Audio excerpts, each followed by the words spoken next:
ओम हनुमते नमः। आप सभी का स्वागत है मेरे YouTube चैनल अनकाबे स्टोरी में। आज मंगलवार को सुनिए हनुमान जी की कथा। एक नगर में एक वृद्धा रहती थी।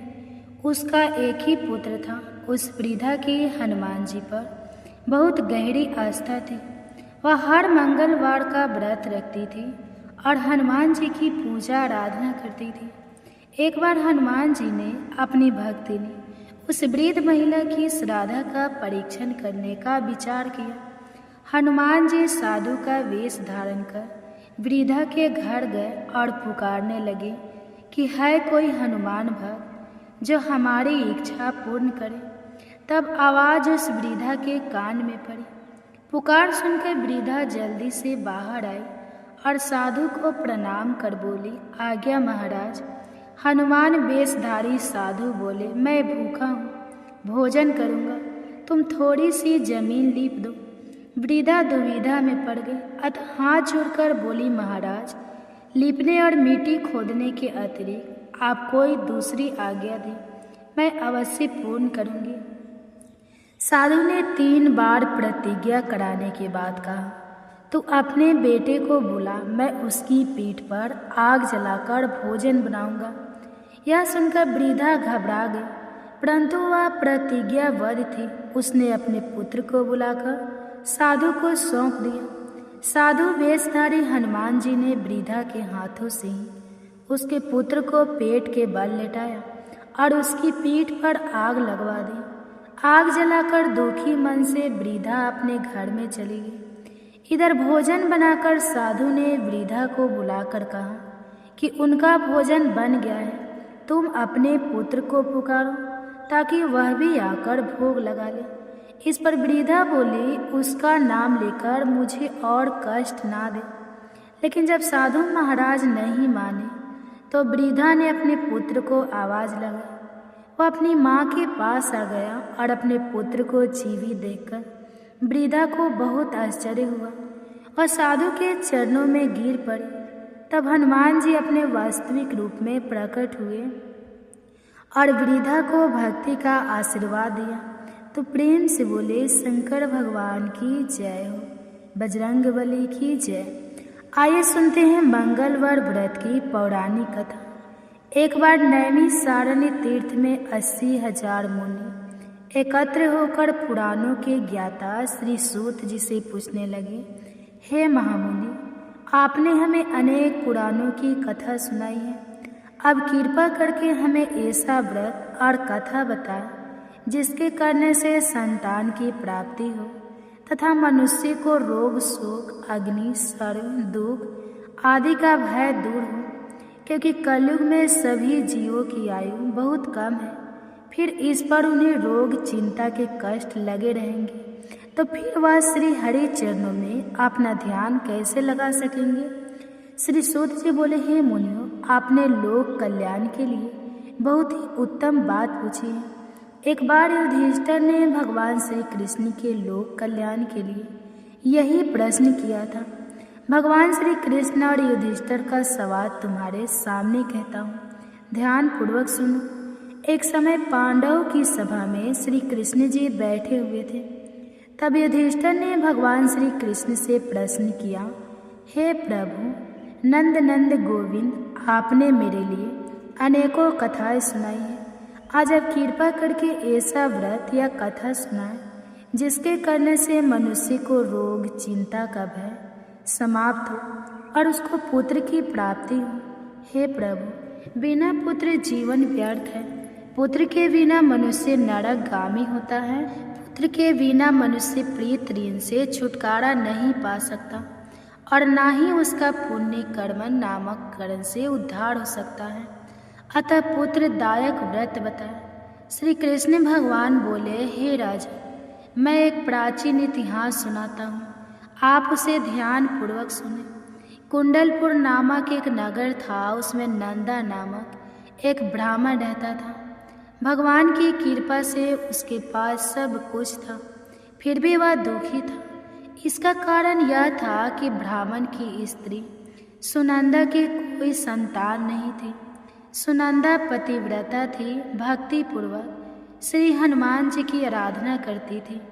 मंगलवार के दिन व्रत करके अंत में भोजन बनाकर हनुमान जी की आराधना करती थी। मंगलवार के दिन व्रत करके अंत में भोजन बनाकर हनुमान जी को भोग लगाने के बाद स्वयं भोजन करती थी। एक बार मंगलवार के दिन ब्राह्मणी गृह कार्य की अधिकता के कारण हनुमान जी को भोग नहीं लगा सकी, तो इस पर उसे बहुत ही दुख हुआ। उसने कुछ भी नहीं खाया और अपने मन में प्रण किया कि अब तो अगले मंगलवार को ही हनुमान जी को भोग लगाकर अन्न और जल ग्रहण करूंगी। ब्राह्मणी सुनंदा प्रतिदिन भोजन बनाती, श्रद्धापूर्वक पति को खिलाती, परंतु स्वयं भोजन नहीं करती और मन ही मन श्री हनुमान जी की आराधना करती थी। इसी प्रकार 6 दिन गुजर गए और ब्राह्मणी सुनंदा अपने निश्चय के अनुसार भूखी प्यासी निराहार रही। अगले मंगलवार को ब्राह्मणी सुनंदा प्रातः काल ही बेहोश होकर गिर पड़ी। ब्राह्मणी सुनंदा की इस असीम भक्ति के प्रभाव से श्री हनुमान जी बहुत प्रसन्न हुए और प्रकट होकर बोले, सुनंदा, मैं तेरी भक्ति से बहुत प्रसन्न हूँ, तू उठ और वर मांग। सुनंदा अपने आराध्य देव श्री हनुमान जी को देखकर आनंद की अधिकता से विवल होकर श्री हनुमान जी के चरणों में गिरकर बोली, हे प्रभु, मेरी कोई संतान नहीं है, कृपा करके पुत्र और कन्या प्रदान करें, आपकी अति कृपा होगी। श्री महावीर जी बोले, तेरी इच्छा पूर्ण होगी, तेरे एक कन्या पैदा होगी, उसके अष्टांग प्रतिदिन सोना दिया करेंगे। इस प्रकार कहकर श्री महावीर जी अंतर्ध्यान हो गए। ब्राह्मणी सुनंदा बहुत हर्षित हुई और समाचार अपने पति से कहा। ब्राह्मण देव कन्या का वरदान सुनकर कुछ दुखी हुए, परंतु सोना मिलने की बात सुनी तो बहुत प्रसन्न हुए। उन्होंने विचार किया कि ऐसी कन्या के साथ मेरी निर्धनता भी समाप्त हो जाएगी। श्री हनुमान जी की कृपा से वह ब्राह्मणी गर्भवती हुई और 10वें महीने में उसे बहुत ही सुंदर पुत्री प्राप्त हुई। यह बच्ची अपने पिता के घर में ठीक उसी तरह से बढ़ने लगी जिस प्रकार शुक्ल पक्ष का चंद्रमा बढ़ता है। 10वें दिन ब्राह्मण ने उस बालिका का नामकरण संस्कार कराया। उसके कुल पुरोहित ने उस बालिका का नाम रत्नावली रखा, क्योंकि यह कन्या सोना प्रदान किया करती थी। इस कन्या ने पूर्व जन्म में बड़े ही विधान से मंगल देव का व्रत किया था। रत्नावली का अष्टांग बहुत सा सोना देता था। उस सोने से नंदा ब्राह्मण बहुत ही धनवान हो गया। अब ब्राह्मणी सुनंदा भी बहुत अभिमान करने लगी थी। समय बीतता रहा। अब रत्नावली 10 वर्ष की हो चुकी थी। एक दिन जब नंदा ब्राह्मण प्रसन्नचित था, तब सुनंदा ने अपने पति से कहा, मेरी पुत्री रत्नावली विवाह के योग्य हो गई है, इसलिए आप कोई सुंदर और योग्य वर देकर विवाह कर दें। यह सुनकर ब्राह्मण बोला, अभी तो रत्नावली बहुत छोटी है। तब ब्राह्मणी बोली, शास्त्रों की आज्ञा है कि कन्या 8वें वर्ष में गौरी, 9वें वर्ष रोहिणी, 10वें वर्ष में कन्या, इसके पश्चाताप राजसौला हो जाती है। गौरी के दान से पाताल लोक की प्राप्ति होती है, रोहिणी के दान से बैकुंठ लोक की प्राप्ति होती है, कन्या के दान से इंद्र लोक में सुखों की प्राप्ति होती है। अगर हे पतिदेव राजसौला का दान किया जाता है तो घोर नरक की प्राप्ति होती है। इस पर ब्राह्मण बोला, अभी तो रत्नावली मात्र 10 ही वर्ष की है और मैंने तो 16-16 साल की कन्याओं के विवाह कराए हैं, अभी जल्दी ही क्या है। तब ब्राह्मणी नंदा बोली, आप तो लोभ अधिक हो गया है। लगता है अगर 11वें वर्ष में विवाह नहीं होता तो उसमें मासिक धर्म के रक्त का पीता और बड़े भाई को पान करना पड़ता है। शास्त्रों में कहा गया है कि माता पिता और बड़ा भाई राजसौला कन्या को देखते हैं तो वह अवश्य ही नरकगामी होते हैं। तब ब्राह्मण बोला, अच्छी बात है, कल मैं अवश्य ही योग्य वर की तलाश में अपना दूत भेजूंगा। दूसरे दिन ब्राह्मण ने अपने दूत को बुलाया और आज्ञा दी कि जैसी सुंदर मेरी कन्या है वैसा ही सुंदर वर उसके लिए तलाश करो। दूत अपने स्वामी की आज्ञा पाकर निकल पड़ा। पंप नगरी में उसने एक सुंदर लड़के को देखा। यह बालक एक ब्राह्मण परिवार का बहुत गुणवान पुत्र था। इसका नाम सोमेश्वर था। दूत ने इस सुंदर और गुणवान ब्राह्मण पुत्र के बारे में अपने स्वामी को पूर्ण विवरण दिया।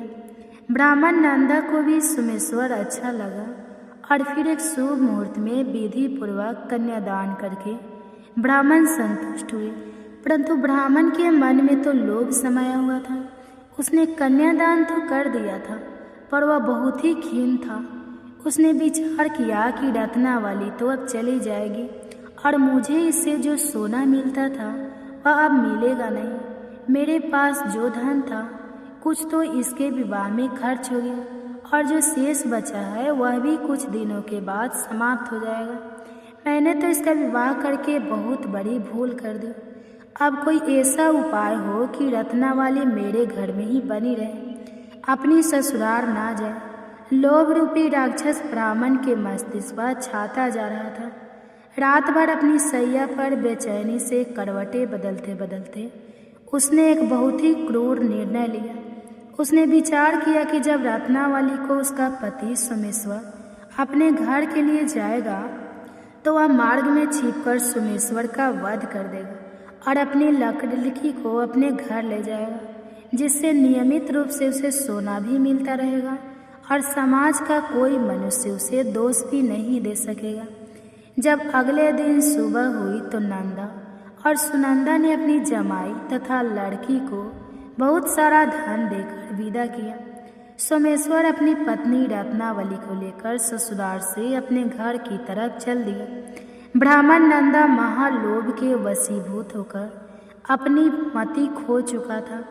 पाप पुण्य उसे विचार नहीं रहा था।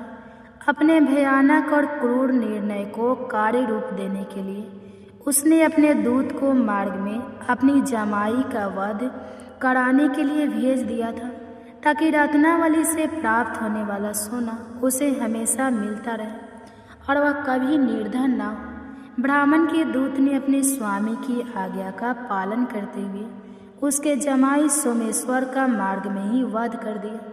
समाचार प्राप्त कर ब्राह्मण नंदा मार्ग में पहुंचा और रोती हुई अपनी पुत्री रत्नावली से बोला, हे पुत्री, मार्ग में लुटेरों ने पति का वध कर दिया है। भगवान की इच्छा के किसी का वश नहीं चलता है। अब तो घर चल, वहाँ पड़ी रहकर शेष जीवन व्यतीत करना। जो भाग्य में लिखा है वही होगा। अपने पति की अकाल मृत्यु से रत्नावली बहुत दुखी हुई। करुण क्रीदन और रुदन करती हुई अपने पिता से बोली, हे पिताजी, इस संसार में जिस स्त्री का पति नहीं है उसका जीना व्यर्थ है। मैं अपने पति के साथ ही अपने शरीर को जला दूंगी और सती होकर अपने इस जन्म को माता पिता के नाम को तथा सास ससुर के यश को सार्थक करूंगी। ब्राह्मण नंदा अपनी पुत्री रत्नावली के वचनों को सुनकर बहुत दुखी हुआ। विचार करने लगा कि मैंने व्यर्थ ही जमाई वध का पाप अपने सिर लिया है। रत्नावली तो उसके पीछे अपने प्राण तक देने को तैयार है। मेरा तो दोनों तरफ से मरण हो गया। धन तो अब मिलेगा नहीं। जमाई वध के पाप के फल स्वरूप यम यातना भुगतनी पड़ेगी। यह सोचकर वह बहुत ही दुखी हुआ। सोमेश्वर की चिंता बनाई गई। रत्नावली सती होने की इच्छा से अपने पति का सिर अपनी गोद में रखकर चिता में बैठ गई। जैसे ही सोमेश्वर की चिता को अग्नि लगाई गई, वैसे ही प्रसन्न होकर मंगलदेव वहाँ प्रकट हुए और बोले, हे रत्नावली, मैं तेरी पति भक्ति से बहुत प्रसन्न हूँ, तू वर मांग। तब रत्नावली ने अपने पति का जीवन दान मांगा। मंगलदेव बोले, रत्नावली, तेरा पति अजर अमर है, यह महाविद्वान भी होगा और इसके अलावा तेरी जो इच्छा हो वह वर मांग। तब रत्नावली बोली, हे ग्रहों के स्वामी, यदि आप मुझ पर प्रसन्न हैं तो मुझे यह वरदान दीजिए कि जो भी मनुष्य मंगलवार के दिन प्रातःकाल लाल पुष्प लाल चंदन से पूजा करके आपका स्मरण करेगा, उसको रोग व्याधि नहीं होगी, स्वजनों से कभी वियोग नहीं होगा, सर्प अग्नि तथा शत्रुओं का भय नहीं रहेगा। और जो स्त्री मंगलवार का व्रत करेगी वह कभी विधवा नहीं होगी।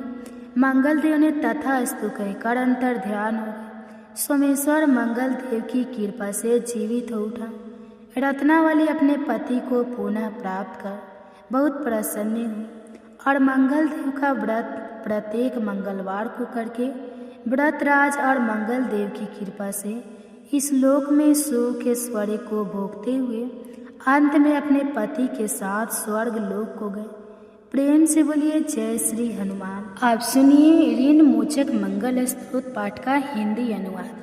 हे मंगलदेव, शास्त्रों में आपके जो नाम बताए गए हैं उनमें पहला नाम मंगलदेव, दूसरा भूमिपुत्र जिनका जन्म पृथ्वी से हुआ, तीसरा ऋणहर्ता यानी कर्ज से मुक्ति दिलाने वाला, चौथा धनप्रद यानी धन को देने वाले, पांचवा स्थिरासन यानी जो अपने आसन पर अडिग रहते हैं, छठा महाकाय यानी जो बहुत बड़े शरीर वाले हैं, सातवां नाम सर्वमावरोधक यानी कार्य में आने वाली सभी बाधाओं को दूर करने वाला है। हे मंगलदेव, आपके नामों में आठवां नाम लोहित, नौवां लोहितांग, 10वां शाम का नाम यानी कृपा करने वाले, जिसका अर्थ सामक ब्राह्मणों के ऊपर अपनी कृपा दृष्टि को रखने वाला है। 11वां धारामच यानी पृथ्वी के गर्भ से उत्पन्न होने वाला, 12वां कुंज, 13वां भाम, 14वां भूतक यानी ऐश्वर्य को देने वाला, 15वां भूमि नंदन यानी पृथ्वी को आनंद देने वाला। हे मंगलदेव, आपके नामों में 16वां नाम अंगारा, 17वां इम, 18वां असरोग, पारक अर्थात समस्त तरह की कठिनाइयों को दूर करने वाला, 19वां वृष्टिकर्ता अर्थात वृष्टि करने वाले यानी वर्षा कराने वाला, 20वां नाम वृष्टिहर्ता अर्थात बारिश ना होने के कारण अकाल लाने वाला, और 21वां नाम सर्वकाम फल प्रदा अर्थात संपूर्ण कामनाओं का फल देने वाला। हे मंगलदेव, जो मनुष्य आपके इन 21 नामों का वाचन सच्चे मन और विश्वास से करता है उस मनुष्य के ऊपर कभी ऋण यानी कर्ज नहीं होता है और वह अथाह धन की प्राप्ति करता है। हे मंगलदेव, आपकी उत्पत्ति पृथ्वी के गर्भ से हुई है। आपकी आभा आकाश में करकराने वाली दामिनी अर्थात आकाश में चमकने वाली बिजली के समान है। सभी तरह की शक्ति को धारण करने वाले कुमार मंगलदेव को मैं नतमस्तक होकर प्रणाम करती हूँ। हे मंगलदेव, आपके मंगल स्तोत्र का पाठ मनुष्य को हमेशा अपने मन में किसी भी तरह के विकार को दूर कर और अपनी पूर्ण श्रद्धा और आस्था के साथ करना चाहिए। जो भी मनुष्य इस मंगल स्तोत्र का पाठ करता है और दूसरों को सुनाता है उसके सभी कष्ट दूर हो जाते हैं। हे अंगारक अर्थात अग्नि की ज्वाला से जलने वाले, महाभाग अर्थात पूजनीय ऐश्वर्यशाली, भक्तों के प्रति वात्सल्य यानी प्रेम रखने वाले, आपको हम नतमस्तक होकर प्रणाम करते हैं। आप हमारे ऊपर किसी दूसरे से लिया हुआ उधार को पूर्ण करवा कर्ज को हमेशा के लिए दूर कर दीजिए। हे मंगलदेव, मेरे ऊपर किसी दूसरे का कोई बकाया हो तो उसे समाप्त कर दीजिए। किसी भी तरह की व्याधि हो तो उसे भी दूर कर दीजिए। हे मंगलदेव, मेरी गरीबी को दूर कर अकाल मृत्यु के भय को दूर कीजिए। मुझे किसी भी तरह का डर, क्लेश और मन में दुख हो तो उसे भी हमेशा के लिए दूर कर दीजिए। हे मंगलदेव, आपको संतुष्ट करना बहुत ही कठिन है। आप तो मुश्किल से प्रसन्न होने वाले भगवान हैं, मंगलदेव है। आप जब किसी पर भी अपनी कृपा की बारिश करते हैं तो उसे समस्त प्रकार के सुख समृद्धि प्रदान कर देते हैं।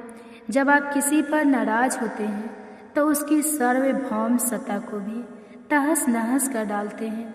हे महाराज, आप जब भी किसी से नाराज होते हैं तो अपनी अनुकृपा दृष्टि से उसे हीन कर देते हैं। आप अप्रसन्न होने पर ब्रह्मा जी, इंद्रदेव और श्री विष्णु जी के भी साम्राज्य संपत्ति को नष्ट कर सकते हैं। फिर मेरे जैसे साधारण मनुष्य की तो बात ही क्या है। प्रभु, आप सबसे शक्तिशाली और सबसे बड़े राजा हैं। हे भगवान, मैं आपसे प्रार्थना करती हूँ कि आप मुझे संतान के रूप में पुत्र प्रदान करें। मैं आपके द्वारा पर आई हूँ, आप मेरी मनोकामना को पूर्ण करें। मेरे ऊपर किसी भी तरह से किसी दूसरे से उधार लिया हुआ धन ना रहे। मुझे कभी दूसरों के आगे हाथ फैलाना ना पड़े। मेरी गरीबी को दूर कीजिए और मेरे सभी तरह के कष्ट और क्लेशों का नाश कीजिए। जो मेरे शत्रु बन चुके हैं, उनके डर से मुझे आप मुक्त कराइए। जो भी मनुष्य इन 12 श्लोकों वाले ऋण मोचक मंगल स्त्रोत से मंगल देव की वंदना करता है, उस मनुष्य पर मंगल भगवान का प्रसन्न होकर उसे धन धान्य प्रदान करते हैं। वह मनुष्य कुबेर भगवान की तरह धन संपत्ति का स्वामी बन जाता है। वह मनुष्य हमेशा ईवा रहता है। श्री ऋण मोचक मंगल स्त्रोत के उच्चारण मात्र से मनुष्य को किसी भी तरह के कर्ज से मुक्ति मिल जाती है। अगर कोई मनुष्य अपने जीवन काल में अपनी आवश्यकताओं की, अपनी कामनाओं की पूर्ति के लिए किसी दूसरे मनुष्य से कर्ज लिया होता है और किसी कारणवश कर्ज चुका पाने में असमर्थ हो जाता है, तो उसे ऋण मोचक मंगल स्त्रोत का पाठ करना चाहिए। कर्ज में डूबे हुए मनुष्य इस ऋण मोचक मंगल स्त्रोत का जाप श्रद्धा और विश्वास के साथ से नियमित रूप से करता है तो उसे कर्ज से मुक्ति मिल जाती है। ऋण मोचक मंगल स्त्रोत पाठ समाप्त। सभी मिलकर प्रेम से बोलिए मंगल देव की जय। ओम हनुमते नमः। मंगलवार व्रत की पावन कथा और उनकी स्तोत्र समाप्त होती है। जो भी भक्त मन से इस कथा को सुनते और उनकी स्तोत्र सुनते हैं, व्रत का पालन करते हैं, उन पर भगवान श्री राम और बजरंगबली हनुमान जी की विशेष कृपा होती है। उनके जीवन से सभी दुख बाधाएं और डर दूर हो जाते हैं। तो प्रेम से बजरंगबली की जय।